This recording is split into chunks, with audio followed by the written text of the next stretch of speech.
I wouldn't be caught with my pants down. Oh, wait, what? Oh. No, not me. Welcome, everybody, to the Unready room, where all of our pants are blessedly up and on. Mm-hmm. I'm Dan Gunther. With me, as always, of course, is Brandi Jackola. Hey. um, we're back. Had a week off last week. Might actually need a week off next week too, but we'll get to that. But yeah, so because of that, we're discussing 2 episodes today of Star Trek Prodigy. We have All the World's a Stage and Crossroads. So I'm pretty excited to talk about these. I'm already seeing a lot of regulars in the comments. Welcome, everyone. Thank you for joining us. And thank you to everybody who's joining us after the fact later on tape delay, as we called it on here. I love it. Which Tape shows a delay. fundamental misunderstanding of how YouTube works, but I'm Mm-hmm. going with that language anyway. So yeah. People know what you mean, though. That's the Yeah, funny thing. exactly. Like when we say we're rewinding something or rolling down a window or hanging up a phone, like Mm-hmm. in almost all of those instances, nobody like actually does that, any of those things anymore. But yeah, we get it. Yeah. So, yeah, good to see everybody. And Brandi, how excited are you to talk about Prodigy? How have you been enjoying Prodigy so far? He Loving asks, it. knowing the answer to that question already. Freaking loving it. Freaking loving it. Um, it actually turns out that it was good thing that you were not able to do the show last weekend, because after my mom's funeral, we were so dead tired that I would have been worth nothing. Nothing. I was emotionally, mentally, physically Yeah, bankrupt at that point. So I kind of, something in the ether was telling me you might have appreciated a night off as well. So I I think did. that I really did. worked out well. So, but yeah, I loved these 2 episodes. I loved one slightly more than the other. Oh, And in fact, one of them may be my most favorite episode of Prodigy so far. interesting. Okay. I have a feeling I know which one that is, but I don't know. I've been seeing a lot of people online talk about All the World's a Stage. I haven't really had a lot of in front of computer time in the last couple days, so I'm actually not sure what the reaction is to Crossroads yet, but other than a few reactions here and there, like I see in your name, like, oh my gosh, the Zindi, whoa. That's pretty cool. Yes. What was it? Yes, thank you. Live logs and proper, everyone. Or live You know, logs and proper. the funny thing is this is the Mork for Mork thing, the Nanu Nanu. Oh yeah, That's yeah. this. That's this. Nanu nanu. So hopefully Awesome. they didn't find archives of Mork and Mindy on that shuttle. Yeah, okay. Well, let's jump right into it then, talking about All the World's a Stage. And I have to admit, when I first saw this episode title, what went through my head is Q reading um Shakespeare and saying all the galaxy's a stage, and Picard, Mhm. world, all the world's a stage. Well, if Shakespeare were alive today, he'd have said galaxy. And True, true. yeah, but in this case, And the world in question is this planet that we come across, though, so it fits, it works. mhm, it does. Because all of their world is a stage. All Exactly, yeah. just wow. That's some next level cosplaying. Yeah, no kidding. um So something I've noticed that Prodigy is doing is they don't necessarily have like cliffhanger endings to their episodes, Mhm. with a few exceptions here and there where they continue on. But there's always like Yes. just a little kind of hint dropped at the end of the Mhm. episode as to what's going to happen next. So at the end of the previous week's episode, we got this distress call, this mysterious distress call, and they're going to go do the Starfleet thing and answer it. And it turns out to be from this planet. Uh, inhabited by the Enterprisians. This species. Yeah. Okay. Yeah.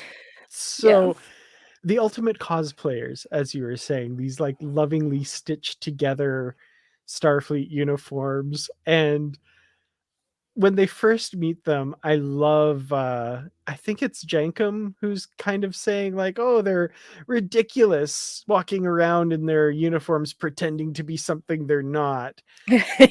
And of course the show makes the connection to what Dal and the crew of the Protostar are doing. But I also felt a little called out as Star Trek fans, right? Like, I mean, it's kind of what we're doing You too, right? Yeah, but I didn't feel that way about it Like because not when not like called out, but just yeah, like yeah, yeah. But yeah, I'm just you're talking to someone who is, on a starbase or a space station rather in Starfleet International, so I have no room to talk, but I didn't take it that way at all. Mhm. It actually I just actually thought extreme cosplayers. Mhm. I was and at first I was just like, "What is it that's going on?" And then as we hear their story, I just fell in love with these people. Yeah. Well, and I mean, when I say called out, I don't necessarily mean in a negative way because Oh, yeah, yeah. and I think I think they're going for that. I think they're actually going for talking about Star Trek fans and people who love Star Trek, right? They're using this as an Mhm. allegory for that because I think the message of the episode is really cool because it starts out with, oh, aren't these people kind of silly pretending to be something they're not and just they're in a fantasy world. Hey, kind of like us. But by the end, and I'm jumping right to the end. We'll talk about what happens, but by the end, we get that great bit by Dr. Boons. I think that's his name. Who's talking about like, we know we're not really part of Starflight, as they call it. We know that, but the idea behind it and what we aspire to because of the example set forth, that's what really matters. And I was like, okay, I get what they're saying here. I like this message of the show there. Agreed, agreed. In fact, this episode made me cry, so I believe it. yeah. Yeah, there's some good stuff. Oh. Yeah, so I'm just reading some of the comments. Yeah, that's what we're doing. Oh. Yeah, absolutely. Oh yeah, and Fred Tatasciore as Dr. Mhm. Boons. Totally He gets perfect. around. Perfect pick for that too. Yeah, he's just really good at his job. I mean, Fred's been in a crap load of stuff. I'm sure he's in demand and Oh, never runs out of absolutely. work. Yeah. Okay, so the first two people we meet though are James T and Sue Lou. Um so I'm curious, what are your thoughts on James T?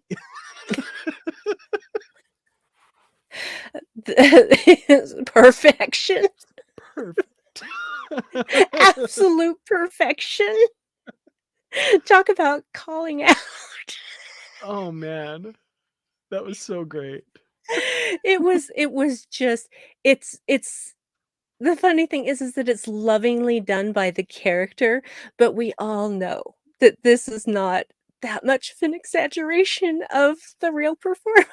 It's a bit, but Uh, yeah. not not m it is an exaggeration, but not by a whole lot. And I loved Sulu as well. Mhm, I did appreciate that they call it out right away. Like, of course, we the viewers know who they're aping and that kind of thing, but the main characters don't. But Hologram Jane, they don't stretch it out, right? Hologram Janeway mhm. says like, well, James T. Kirk and Hikaru Sulu were well-known Starfleet officers, but that was 100 years ago kind of thing. So I like that they immediately made that connection and it wasn't like you know we don't know what they're doing, this is weird. Yeah, and of course, there's me sitting there watching it going, "It's Hikaru!" Not Hikaru, Well, yeah. because I'm annoying that way. Well, anglicized though. My last name is also not Gunther; it's Gunther. So, And mine's not Yakul, but pretty close. absolutely. Um, so, yeah. So the Enterpriseians, and their colony of New Enterprise is what's going on, and this stage play that they show the the history My of this. heart.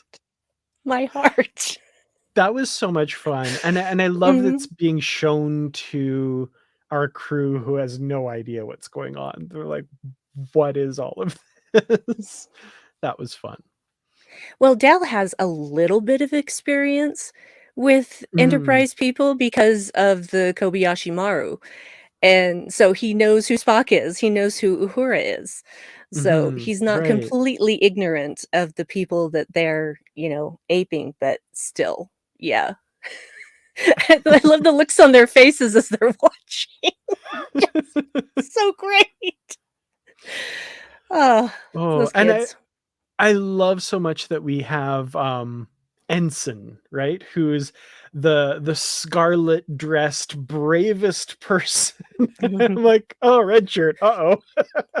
But he's the bravest. I thought that was like a for all the red shirts everywhere, right? That was a little Mhm. like, yeah, come on, yeah, recognize, right? Yeah, absolutely. Yeah, Absolutely. for sure. Well, we've got this mysterious force, right? The gallows, which is making people sick and makes Dal sick eventually as well. And it was something that Ensign had warned them about and was trying to save them from. And of course, we know we've got to investigate this. These two mysterious glowing red orbs. Like, what could this be? Um, I do have to say I loved that reveal Mm. because I had no idea. I was like, "Gallows? What the heck is," and I was like, "Oh my gosh, that's brilliant. That's and Mhm. beautiful. So cool." Agreed. Because I thought, maybe it's the kind of machine that they don't understand, but never until the reveal did I think that it was a shuttle. Mhm. Yeah, I was thinking like, Vol, like the big god machine computer or something, Mhm. something like Yeah, that, right? Some an evil mysterious computer. force. Yeah, yeah. Yeah. You can't blame us for our minds going there. It's kind of what they do. Okay, it is kinda what they do. I mean, they did that a lot in TOS, like, 5 times. So Yes. But yeah, I loved that reveal that it was the Galileo shuttlecraft. And as has been pointed out, we finally know the fate of that shuttlecraft as well, because we last saw it in the TOS episode, The Immunity Syndrome. Spock used it to fly around the big amoeba. And then the next time we see the shuttle, it's the Galileo 2. So what happened? And apparently here it is. It's on this planet. Ensign Garavik took it down, and yeah, interesting. very Um, interesting. that reveal also, for whatever reason, the original series episode Obsession is one of those episodes I have a very early memory of watching, the one with the vampire cloud creature thing. And Ensign Yes. Garavik was a character in that episode. And I feel like early days on internet, what message board somewhere, I think I might have even used Ensign Garavik as a handle or something like that. Like, it was just, I don't know why I kind of glommed on mentally to this character very early in my life, but it just kind of stuck with me over the years. So then, like, that moment where he's like, "This is Ensign Garavik," and you hear the thing, and I was like, "What?" Like, of all the characters to name drop, it doesn't seem like it should be like that huge. But to me, I was like mind blown. I loved that. Agreed, agreed. I don't have the same memory of Vincent Garovic, but, I have some very formative memories of TOS. most of them from episodes that scared the living pants off of me when I was like 4 or 5 years old.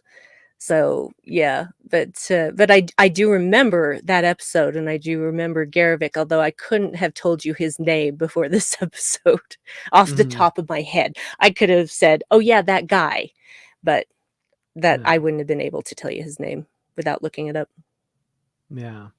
Shameful. Yeah, I don't know.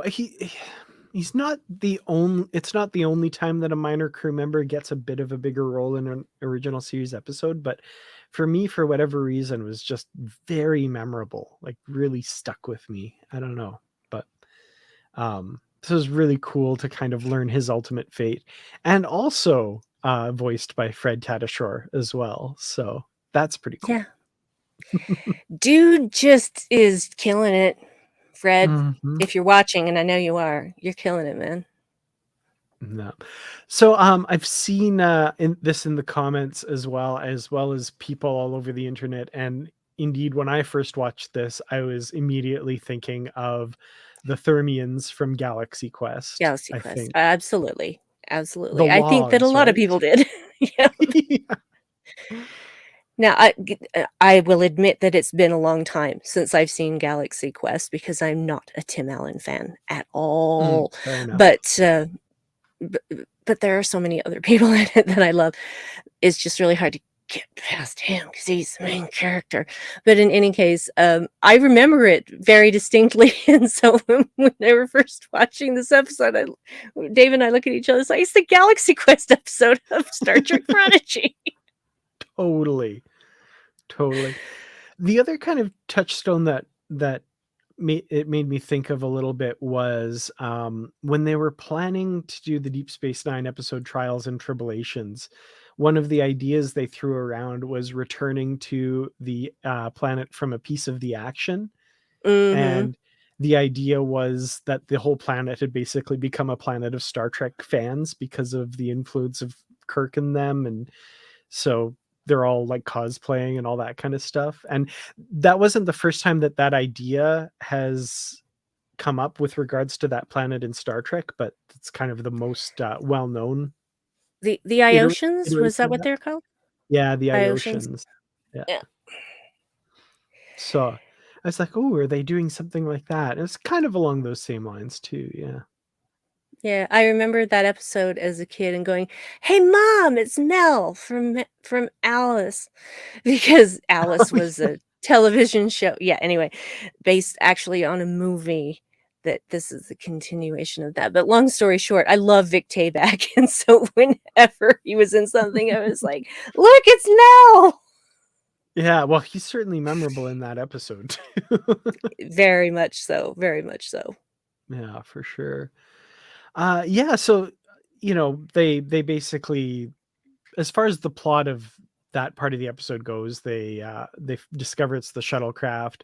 They manage to ascertain what's causing the sickness. That allows Zero to help synthesize a cure, and they get rescued thanks to the efforts of the crew that they're borrowing from this planet, and kind of holographically simulating, a Constitution class 23rd century bridge, which I thought that was so much fun. That was really Mhm. cool. And I understand, like, early on you see video playback of them like learning the different controls and stuff, but I found it interesting that they get so many things because of 100 years. There's drift, and there's they get the words wrong and blah blah blah. But man, do they ever know how to pilot a Federation starship somehow? Just like, Mhm. okay, that's fine. A little convenient, but whatever, it's fine. That didn't bother me, 'cause it's just like, well, of all the things that they would know above and beyond, it would be how to fly that starship, you know, because I mean, because like, the language can change, etcetera, but the placement of those buttons are not going to change. Yeah. I'm just going with that. That's my headcanon. Take it or leave Yeah, it. sure. It's Okay. just the way I look at it. It works for me. Um but it was fun, and I loved, like, as soon as the every time they touched something before they reverted it, it gave them an error, like, Mhm. even the, like, girl, she touches the captain's chair, and it's like, and I'm like, "Ah, you touched that wrong. No." That's so funny. That was cute. But, yeah, when they switched the controls, like, "Oh, I know how to do this." Um, A, that's really cool, and B, that a Starship bridge can do that, I'm like, Mhm. "Oh, that's awesome." Yeah, well, it's, like, late 24th century at this point, Mhm. so why not? Why not have those fun things? I mean, Protostar was, like, top of the line. So, she's an experimental ship, and so why not have those abilities? Those nifty, nifty abilities. Ugh, if only Yeah. we could do that in real life. I would That would be pretty cool. be doing that to my PlayStation every other day. Yeah, absolutely.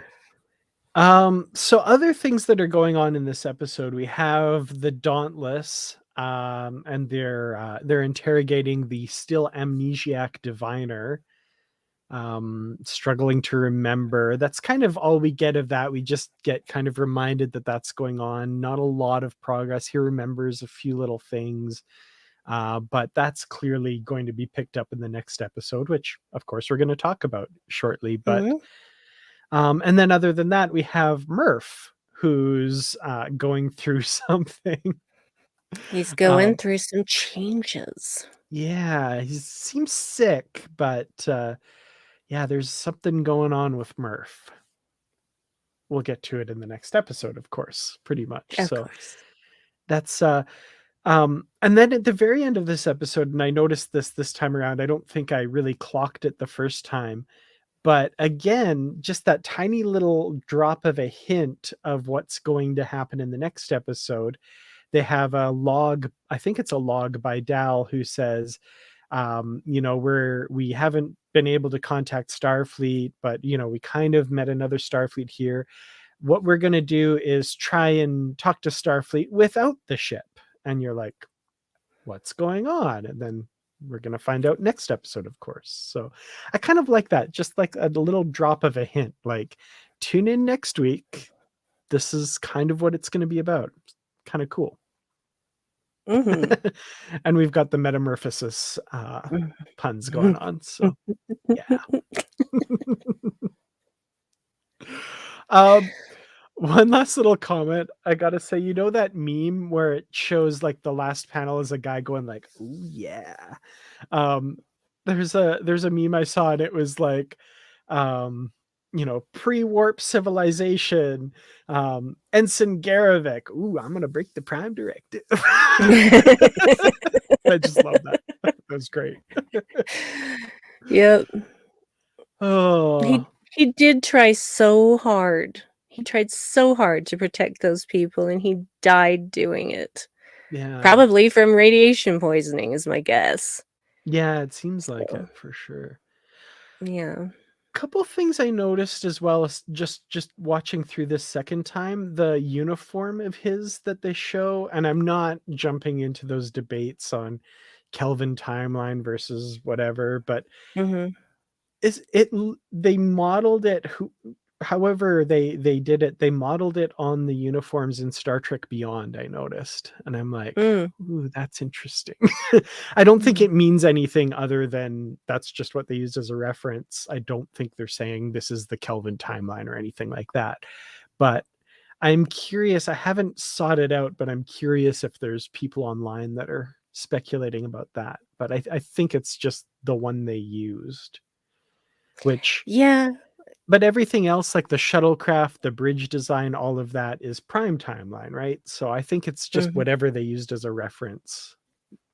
Mm. There's some cross contamination there. Yes, because if it were the Kelvin timeline, we wouldn't have James T. Yeah, exactly. Kirk would be a lot cooler. Did I say that out loud? Whoops. Oh, well, no. I didn't say anything either. Oh man.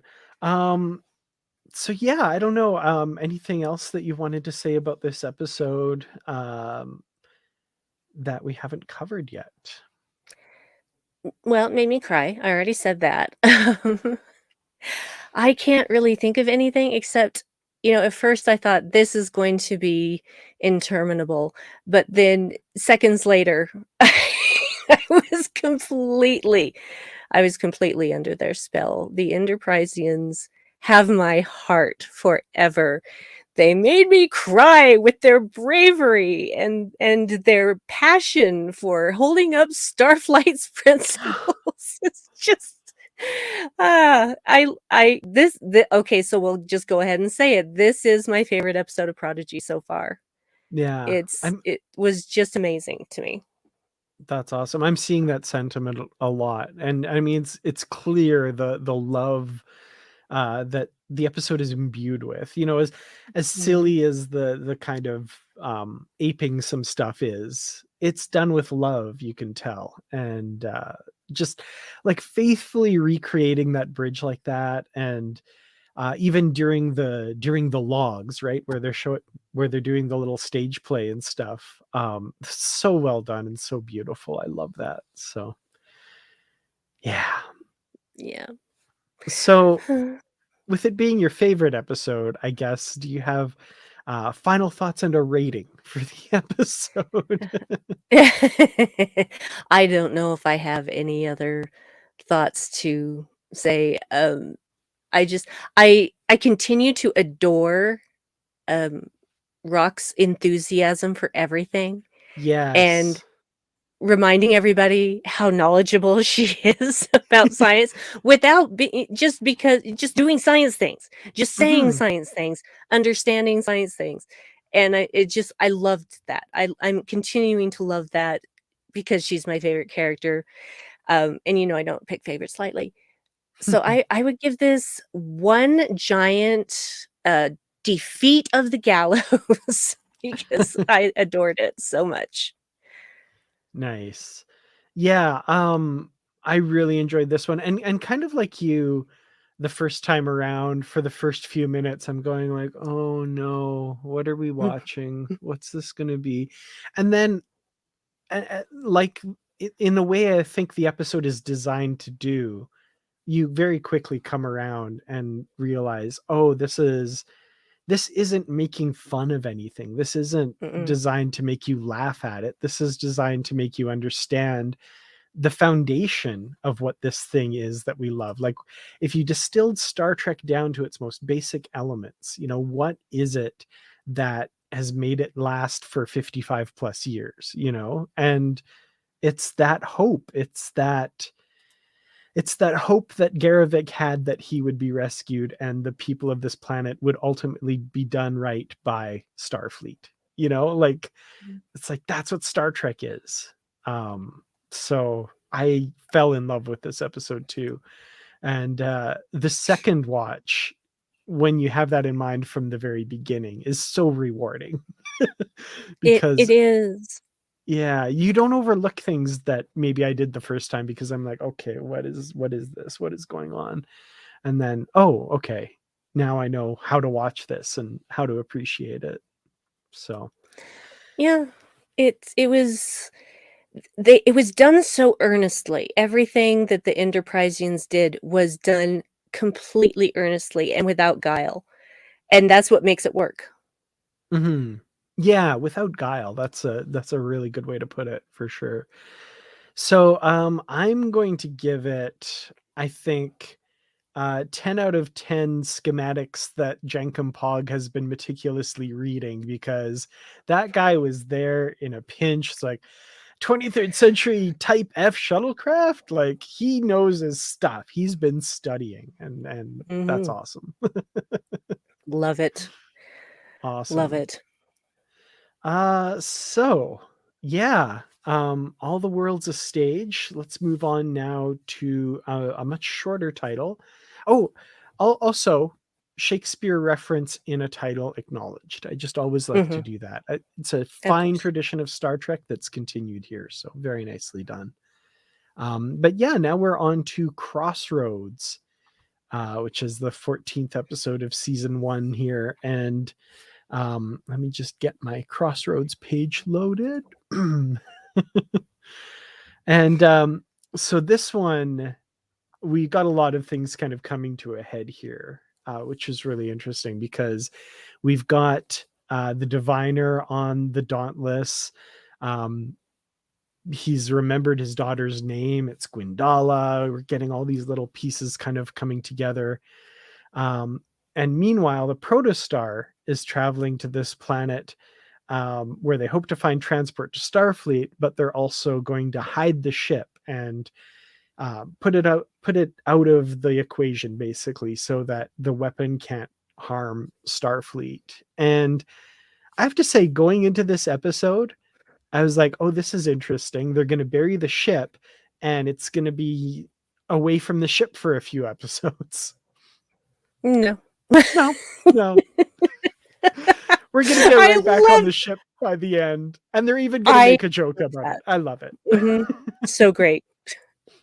Yep. Nope. Over before it began. We're again way out of order, but like Hologram Janeway is like, tell me all about your adventures. Like, I want to hear everything. No, we just came back. We're fine. Oh, that's fun. But yeah, so they bury the ship in the ice, which is, something that we've seen in Star Trek before through various means. So it was kind of calling back to that a little bit. Even in Voyager, ship buried in ice. Yeah. And so I think we covered that episode on the Unready Room, did we not? Oh, we might have. Yeah, that's one of my favorites. We did. I think so. It's a really good episode. Oh, it's so good. Yeah, it's a Harry Kim episode, and it's really good. Well, here's the thing: I unapologetically love Harry Kim, and all you haters can just bugger off. Okay, let me put it another way. It's a Harry Kim episode with a strong Chakotay component to it. Yes. And it's still very good. Yes. No, I love the strong Chakotay component. Well, see, that's the thing. It's just like, there's nothing wrong with Harry Kim. There's only things wrong with the way that they wrote him. But Harry Kim... The writers hated him, I feel like. I really feel like that too, and it just doesn't make sense to me. But, because I've met Garrett Wonk. He's lovely. So I don't get it. This is a little side note, and I kind of almost want to do a video about this or a podcast episode about this. I feel like the writers hated that character. Like, there's so many times in various episodes where there's a joke made at Harry's expense, and you're like, what was that about? The episode where do you remember where Voyager split into different time zones? It's called Shattered. And Chakotay's maneuvering through them and stuff, and he meets Janeway from early season 1, before Voyager went to the Delta Quadrant, and he says, "Oh, our astrometrics lab," and Janeway says, "Astrometrics lab?" It's like, yeah, it was built with help from our future Borg crewmate and Harry Kim. And Janeway goes, "Harry Kim? That ensign?" I'm just like, dude, what was that about? Anyway, not cool. Yeah, it's just random. I love Harry Kim. They're so mean. They're so mean to him. So mean. He deserves better. Absolutely. So yeah, they're going to go to this outpost to try and secure passage to Starfleet. Jankum Pog wants nothing slower than Warp 5 because he's Tellarite royalty. Yeah, I was just waiting for that particular balloon to be deflated. Yeah, that was... sorry, these are being uncomfortable today. Yeah, that was... yeah, we'll get to that scene too, because Jankum Pog doesn't look like traditional Tellarites we've seen. And we kind of find out in this episode that there might be a reason for that. He's... what did he say? They reserve the name Pog for undersized poppers, runts like him. That was mean. That sucks. I mean, even for Tellarites, who are even famously for Tellarites, that's mean, just in how they converse. that was mean. That was not cool. Yeah. It was not. It was not. I was like, why are you going to destroy this kid's dreams? Come on. Yeah. Oh. But yeah, so they're at this outpost, and fairly early on, we meet a familiar face, what the producers of Prodigy have called fan favorite Thadian O'Connor.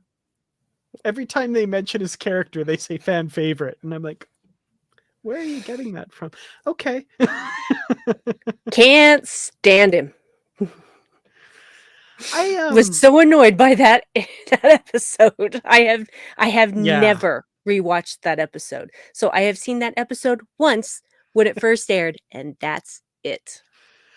I've seen it a number of times, and yeah, it's I mean, it's not even the worst part of that Problematic. episode, but it's not great. Yeah. The more I kind of hear about Billy Campbell, who plays him and that kind of thing, I'm like, okay, I kind of like, he seems kind of cool. But yeah, that character is not the best Yeah. person in the world. I have no problem with Billy Campbell. I have every problem with O'Connor. Excuse me, O'Connor. It really should be O'Connor because that's how it's spelled, but everybody says O'Connor, including yeah. O'Connor. So we'll just call it O'Connor, even though it's an O and not an A, but whatever. Yeah. Yeah. Stupid English. It makes no sense. Doesn't obey its own rules.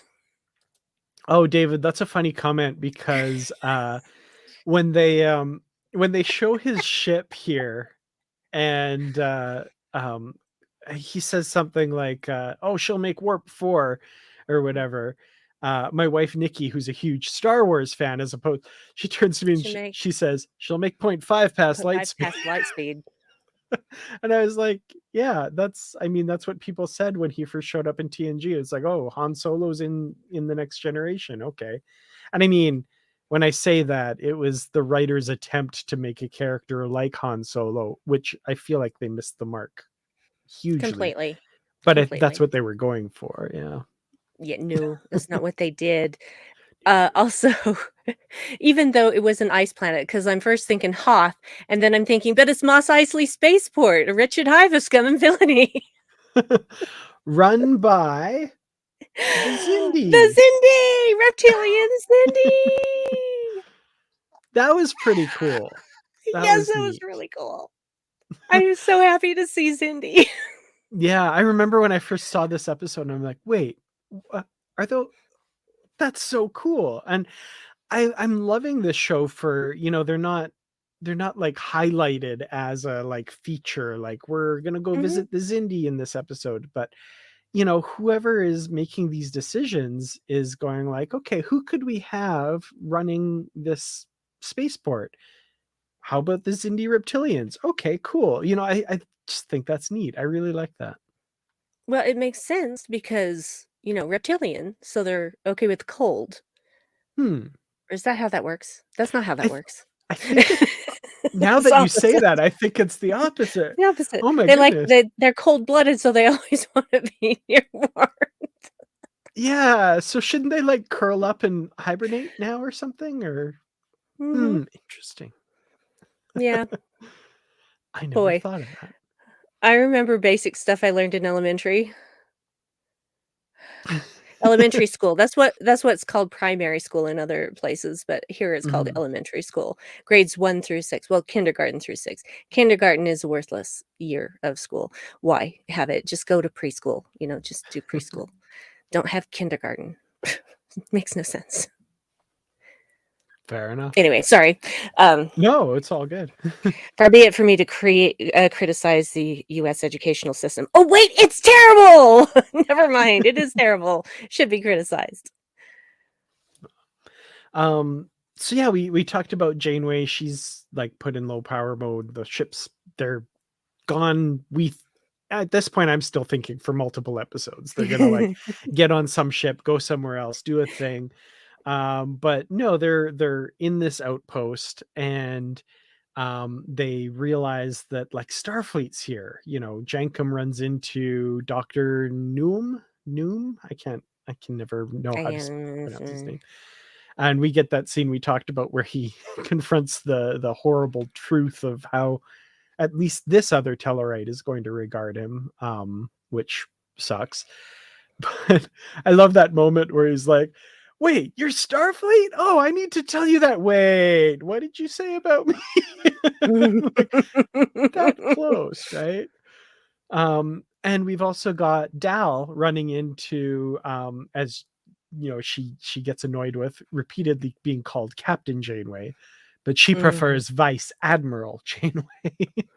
um, and I kind of loved this scene where he can't bring himself to say, you know, the words, and Janeway's just like, you know, string some words together, like get it out. And um she has a fantastic piece of advice for him too, which I wanted to write down exactly word for word what she said, but it was, um she tends to jump in and do a thing rather because the biggest regret is not having done a thing or something. I've messed it all up, but it was a great quote, and I'm like, I'm gonna like put that on my wall and look at it every day. But anyway, good advice when it's not horribly mangled by me. Yeah, it is good advice. And see, for me, there's that moment where Janeway just looks at him, and I'm like, she's thinking about Chakotay right now before she actually speaks.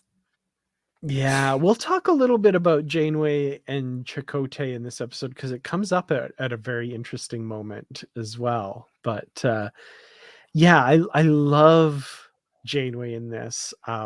The real Janeway, Vice Admiral Janeway, she has some great moments where um she has that Janeway fire a little bit, that determination, right? Where she, Mhm.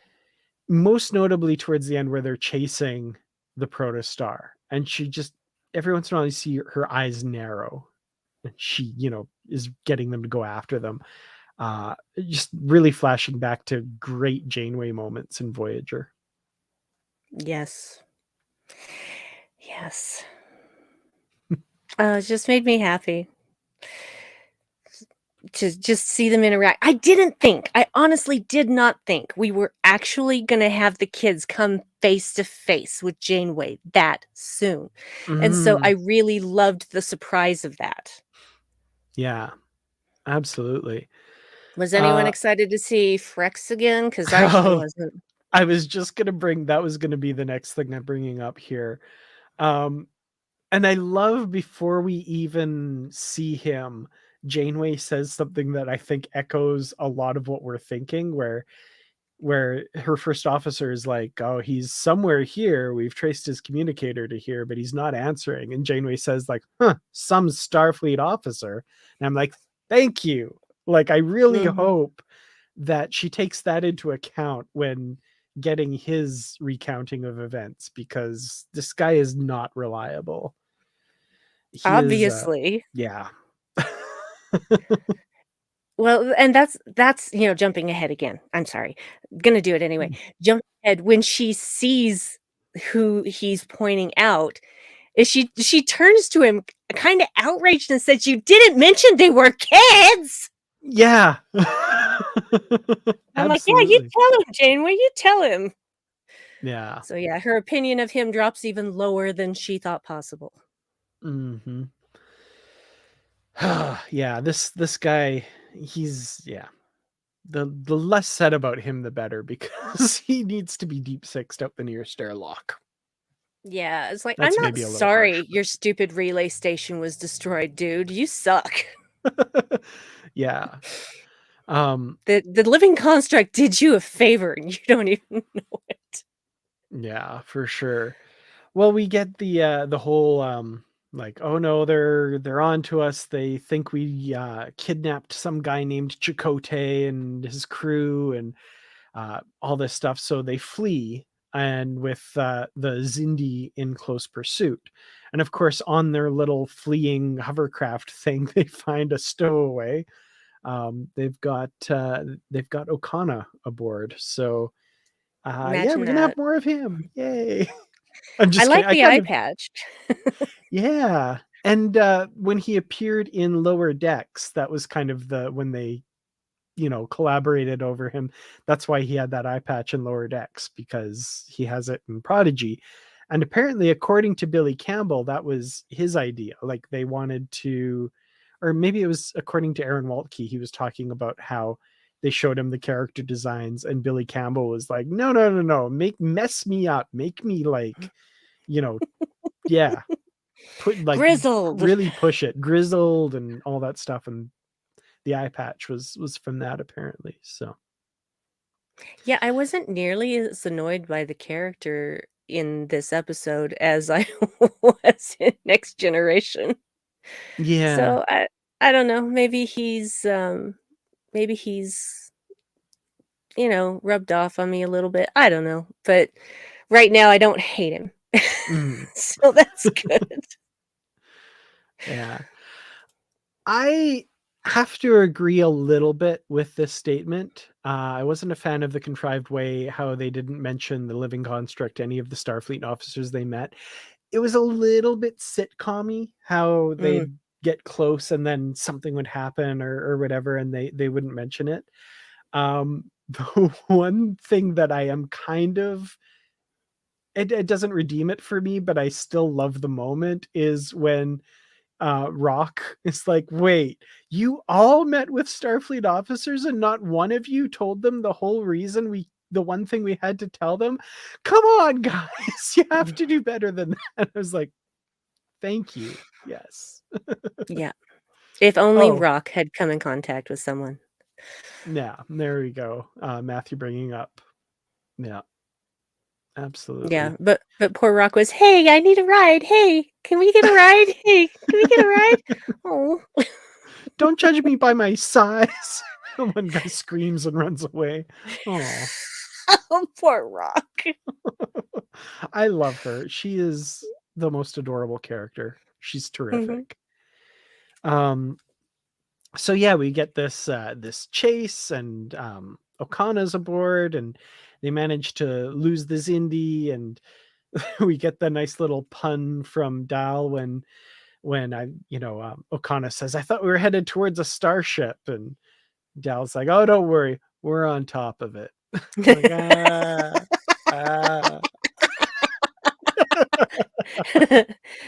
Yeah. Oh, that was cute. Well, And then maybe he did mean that literally, and he didn't realize that it was a slang.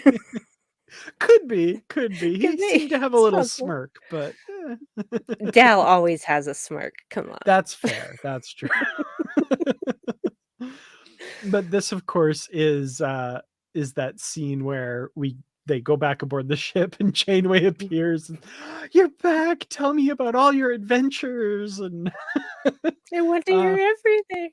yeah, Yep. that was 15 minutes ago, episode Yep. time. Over before it began. Yeah. And then Okana just walks by and he's like, "Hey." She's like, she's got this look like, "Who the hell are you?" Yeah. And that's it was interesting that joke kind of had a flip side to it, because on the one hand, they've not even been gone a day. They've only been gone a few hours. And it's like, "Oh yeah, we just came right back." But in that time, so much has changed. And hologram Mhm. Janeway keeps remarking on it. She's like, "Who's this guy?" And then Dauntless is chasing them with Admiral Janeway, and she's like, "What did you kids get up to?" Like, how did all of this happen in just a few hours? I love that. Yeah, that But was fantastic. nah. And of course, her comment, like, "The real Janeway's chasing you in a quantum slipstream Dauntless class starship. Good luck with that." It's like, thanks for your help. Appreciate your good thoughts there, Janeway. Uh, and the other thing I appreciated was keep up those evasive maneuvers. "Oh, I wasn't swerving on purpose, Captain." Don't know why I love that one. That was great. That was great. Loved it. Yeah, for sure. Okay, so we've got them trying to get away at the with the protostar drive, but was it it was Murph. Okay, so There's been a development, as Rock says, which the We have delivery a on that one, development. that's so good.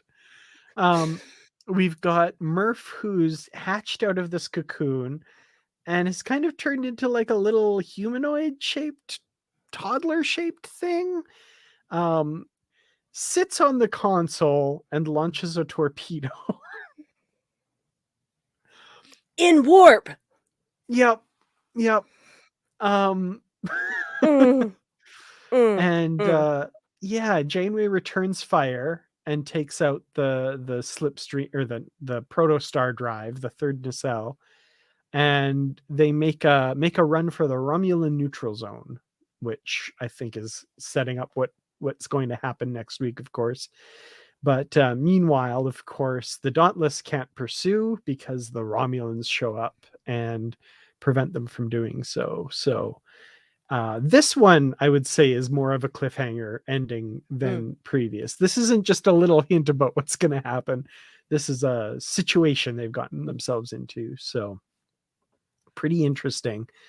And of course, throughout all of this, the diviner is remembering more with Ensign Essenzia's help as well. So very interesting. Mm-hmm. Anything I've missed? I just have a couple of thoughts. Mm-hmm. Well, one thing I just want to say, the snow animation in this Oh episode is yeah. freaking amazing. It is so beautiful. Like when they basically cause an avalanche to cover up the protostar. Absolutely gorgeous. And same thing when the protostar is coming up out of the ice. Just, oh, the Yeah. blizzard, everything. It was just phenomenal. It was beautifully, beautifully done. And also, if the protostar can remodulate their sensors to make the Romulans think that they're Romulan, then why couldn't the Dauntless? I was wondering about that. I also think it might be because the Dauntlet, like the Protostar, is pretty tiny, really, when it comes to it. So like maybe they just kind of slipped through. The Dauntless, I feel like maybe is just a bit more noticeable or something. That's nothing in the Okay. episode really says that. That was just kind of my own, like, I don't know. I guess that kind of makes it work, but Yeah, I can see that.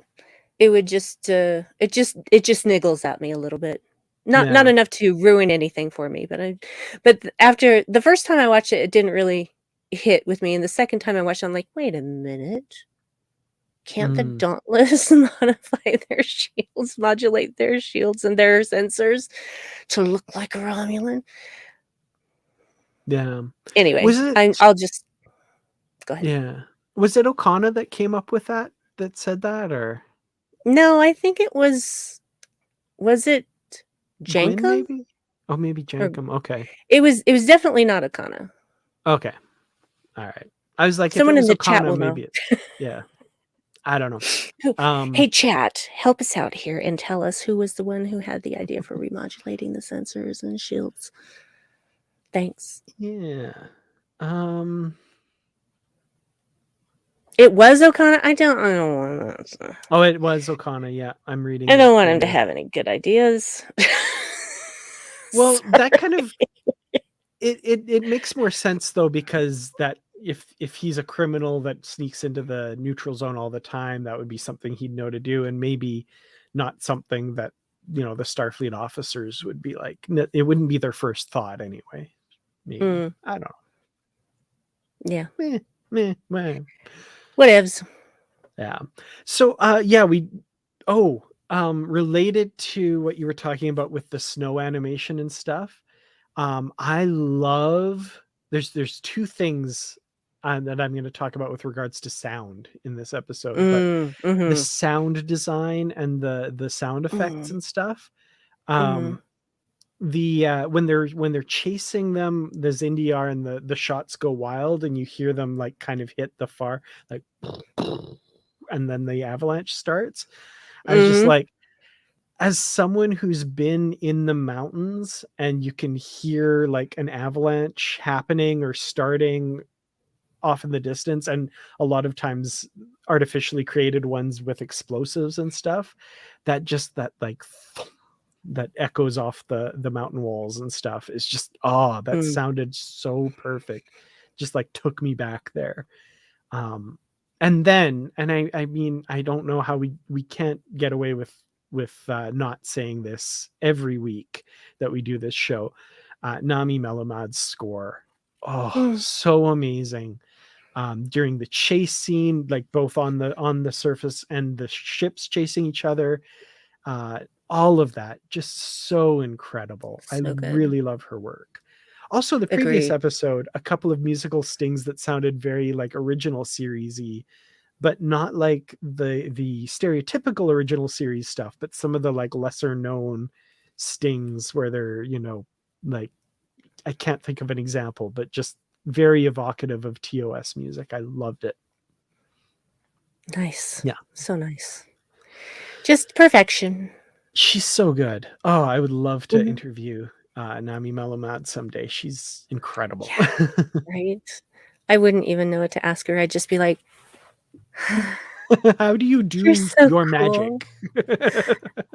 You're so cool. Yeah. How does your brain work?" Yeah, Just absolutely. that would be me.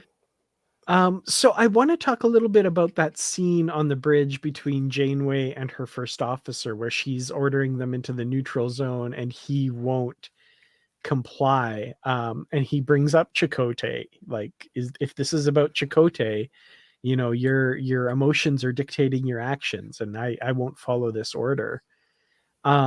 And I think there's a part of that with Janeway. I think there's definitely a thread of that. But I didn't see out of control Janeway in this episode. I saw focused and determined Janeway. Mhm. And there might be a little thread of that like, maybe going into the neutral zone's not the best idea. But up to that point, I was like, I'm seeing in command Janeway, and that was fun to see again. I agree. I do think that she was in Janeway form. This is something old Janeway would have done in a second. Mhm. And the thing is that, you know, people on the bridge were saying, but the negotiations. So there were negotiations going on with the Mhm. Romulans actively. And so for her knowing that and still wanting to go in there, ugh. I mean, that Well, is but very old school Janeway, but it is also like, okay, you're a vice admiral now. You do know better.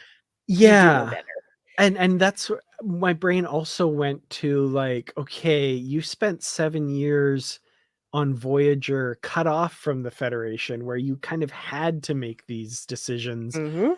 rules be damned kind of thing. You don't have that luxury anymore. Like, you can't do this, or you shouldn't do this. Um, so yeah, there's some of that I was kind of wondering, like, we've seen Janeway kind of in that mode before, but it was out of necessity. And this time around, I don't think she has that luxury, even though she Mhm. seems like she still feels like she does, if that Agreed. makes sense. Agreed. So it was very classic Janeway.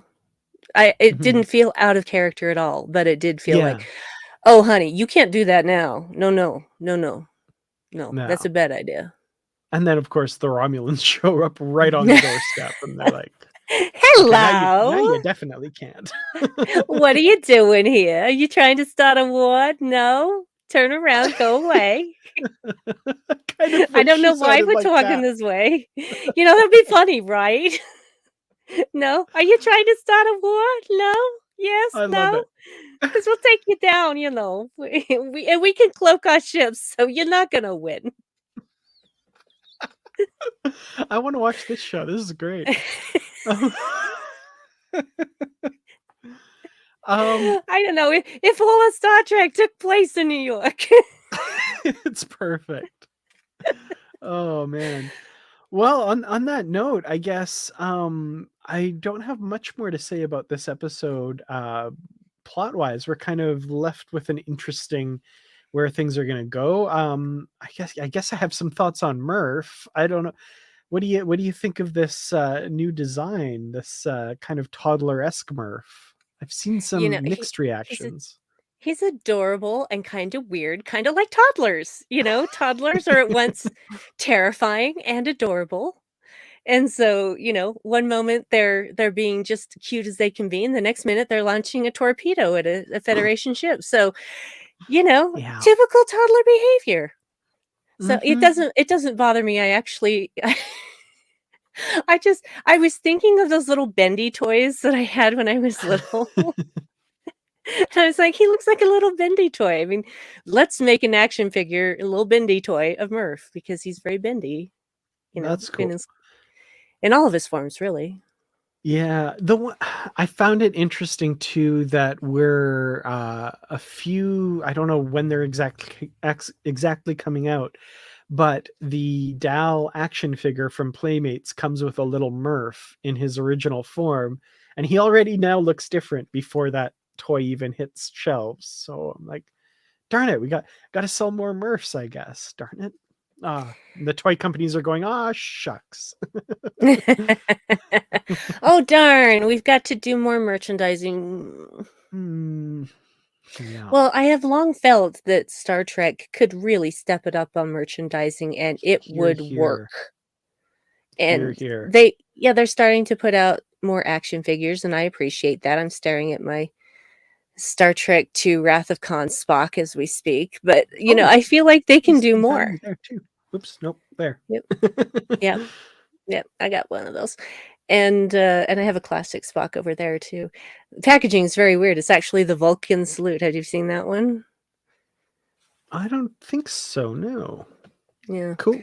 I could get up and get him, but I would have Oh, is to, that knock bendy my Murph. one or no? Yeah, the bendy one. The bendy one. Okay, yeah, I have seen that one. Yeah, that's cool. Yep. Yep, just adding to my Spock collection. And then I have, the classic Spock up on the wall as well. Not on Of this course. side. It's over there. You can't see him, but he's up there too. Yeah, 3 Spocks. I have three Spocks now. And then I've got also the one that is the Spock with the Horta playset, which I think I've shown on this show before, and we won't even go into all the other Spocks that are over there. So there's a lot. Well, DJ Kitty Cat's got some good ideas here. Should do like a Right? Murph Popple. You turn him inside out to transform. Brilliant. I had Yeah, of course. I am so glad that Popples are still around because I had one when I was a kid. In fact, I still have it. It's somewhere in here. It was pink and purple and had a tail. Anyway, long story short, I think that's a great idea. Let's have a Murph Popple. Here, here. From your mouth to merchandisers' ears. Absolutely. 100%. Yeah. So final thoughts and ratings for Crossroads. And that goes, of course, for the fine folks in the comments as well. This episode has so much going on that when it ends, you're like, but what? It's been like 5 minutes. It feels like it's 5 minutes long. And yet it's not. It's a regular length episode. I really like this episode. I liked that we're already getting the kids in front of Janeway, even though she doesn't completely understand their situation yet, but I'm sure she eventually will. I love Frex being dressed down for the kind of person he actually is. And I really enjoyed all aspects of this episode. The visuals, the sound design, the music.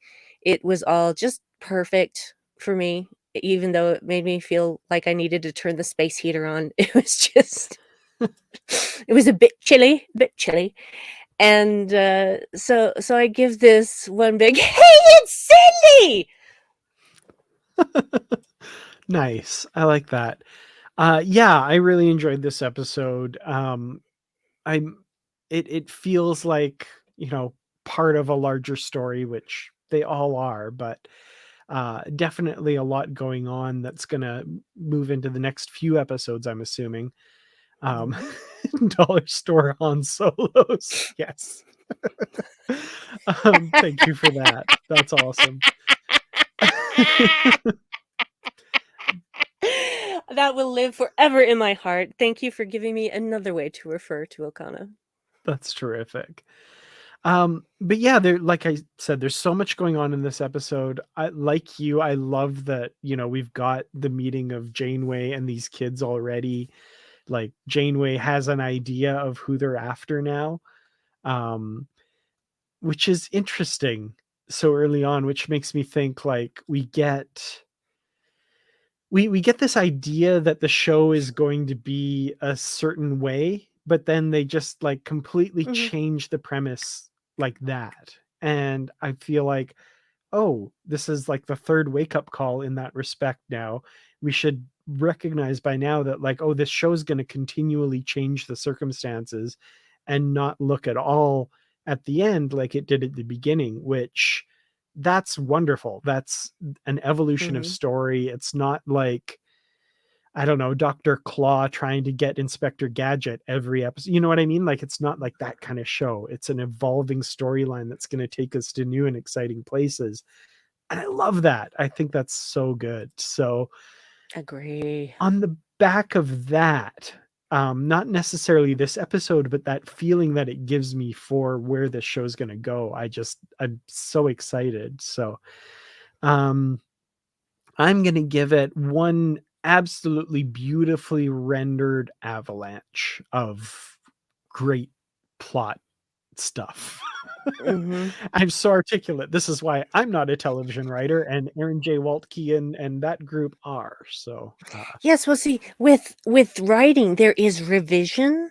With a yes. live show, you don't have time to do revision. Mm. So there's editing and Mhm. revision in writing. So there you go. Yeah, absolutely. Well, I'm all set for next week's episode, Masquerade. Unfortunately, my work schedule, I'm working all day Saturday, all day Sunday, late night Friday. I've looked at the calendar like 5 times and I cannot figure out when the heck to do a live show. So I think we're going to have to delay it to the following week, at which point I hope episode 16 has come out. As far as I know, they haven't said, but I can't imagine them doing another break. I don't know, but Mm, I don't I don't know. I don't think yeah. so. I don't think they're doing another break. Hmm. So yeah, next week's episode, Masquerade. We will eventually talk about it, but maybe just a week later. So the week after that, I think I'm good. So I need, and I hope nobody I work with is watching. I need a new job that's Monday to Friday, because I'm getting tired of losing my weekends. So, I have been there. I've been in that position for many years.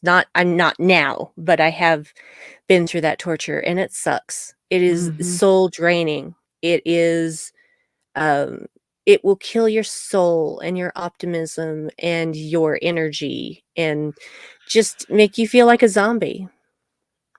Check, I check, get it. check, and check. Yep. Mhm. I know exactly how it feels and it you deserve better, Dan. I want better for you. Ah, it'll come. It'll come one way or another. Yeah. Anyway. um. Ooh, I'm not so bad. I start at 5:30 tomorrow morning. That's my next one.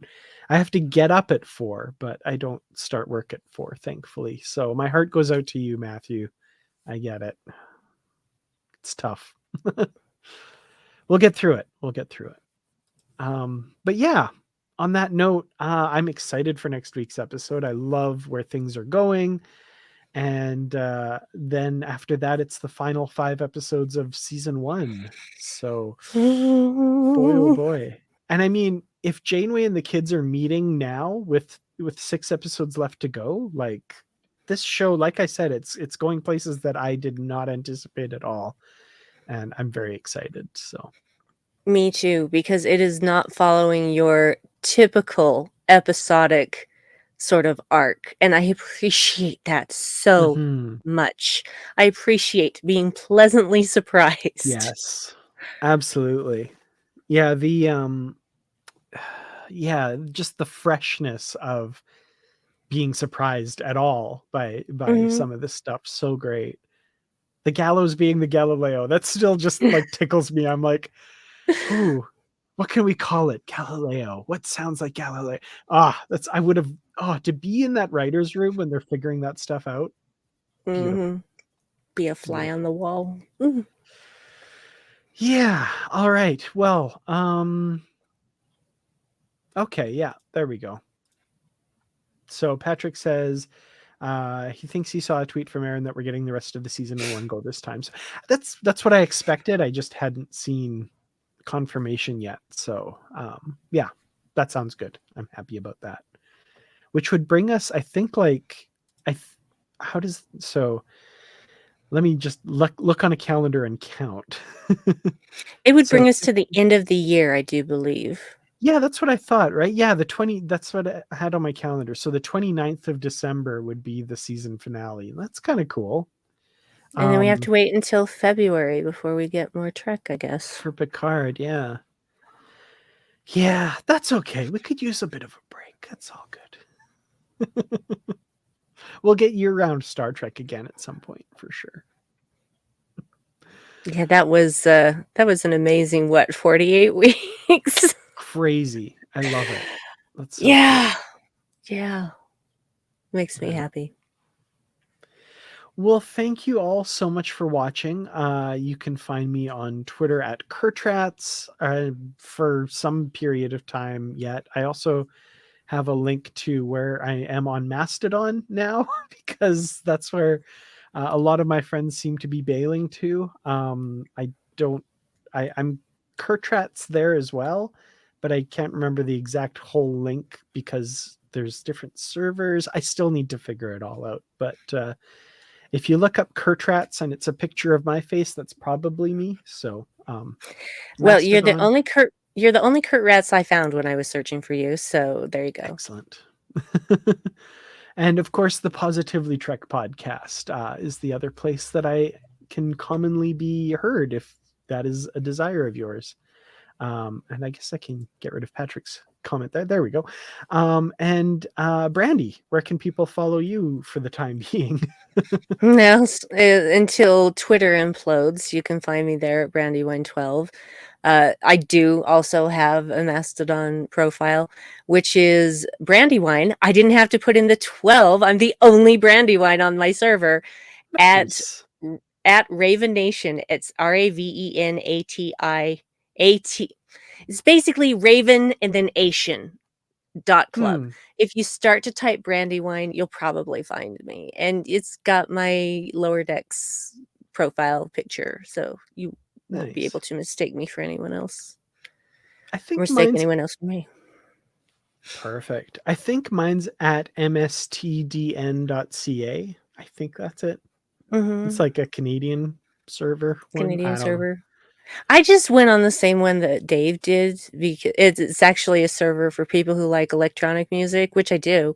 So, but it doesn't matter what server you're on. You can find anyone that has a profile as long as you know what you're looking for.